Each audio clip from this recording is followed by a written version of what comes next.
Catherine Bernardo, naiinis na nga ba kay Alden Richards? Uy, bakit naman? Siyempre, sa lahat ng mga pagkakataong ito, wala nang ibang hinangad pa si Catherine kundi ang magkaroon ng walang hanggang kaligayahan sa piling ng lalaking kanyang napili na gustuhan na makasama habang buhay. Of course, isa sa pinakamagandang pagkakataon ang maisakatuparan ng isa sa pinakahinahangad ng lahat.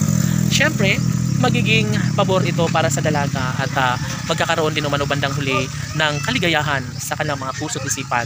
Hindi ibig sabihin na hindi na magbabago ang panahon sa kanilang mga sumpaan. Of course, si Catherine Bernardo na mismo ang nagpapatunay na mangyayari din bandang huli ang pinakahinihintay, pinakapangarap ng lahat na maikasal din bandang huli ang dalaga at binata. Syempre, lahat ay excited na nga umano at natitiyak nila, ramdam nila na sa mga pagkakataong ito ay magkakaroon din ng walang hanggang kaligayahan sa kanilang mga puso. Of course, iisa lamang ang pinakahinihintay ng lahat, yun ay ang magkaroon ng kasiguraduhan na mangingibabaw ang 100% pagmamahal sa mga puso ni Alden at Catherine Bernardo. Of course, ito lamang ang pinakahinihintay ng lahat. Sana hindi na umano magbabago pa ang kanilang tunay na damdamin dahil syempre lahat ay nangangarap, lahat ay nararamdaman na malaki ang posibilidad na mangyayari din ang isa sa pinakapangarap ng lahat na magtatagumpay din bandang huli si Alden Richards at Catherine Bernardo sa kanilang tunay at wagas na pagmamahalan sa isa't isa. Tanong ng mga netizens, posible nga kaya na maisakatuparan ng isa sa pinakahinihiling ng taong bayan na pagbuo ng sariling pamilya ni Alden at Catherine? Oh my God, syempre excited na nga umano ang lahat at sanay maisakatuparan na ang isa sa kanilang pinakahiniling at pinangarap mananatili sa buhay ni Alden Richards, lalong-lalo na ang isang matamis na pag-ibig na inialay sa kanya ni Catherine Bernardo.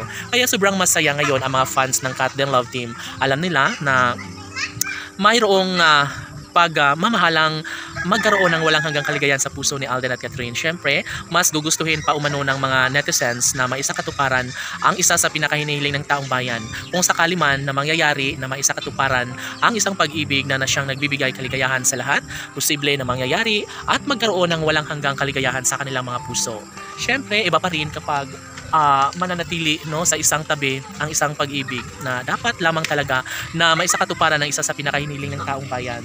Syempre, isa sa pinaka-the best sa lahat, yun ay ang magkaroon ng walang hanggang kaligayahan sa puso ni Alden Richards at Catherine Bernardo. Of course, sigurado na umano si Catherine Bernardo na hindi na kailanman magbabago pa ang kanilang pagmamahalan sa isa't isa. Mangyayari at mangyayari pa rin ang pinakahinahangad ng lahat, ang pinangarap ng lahat na sanay maisakatuparan na ang isa sa pinakahiniling, pinakapangarap ng taong bayan na magkaroon din ng walang hanggang pagsasama, pagmamahalan sa bawat panig ni Alden at Catherine. Laban!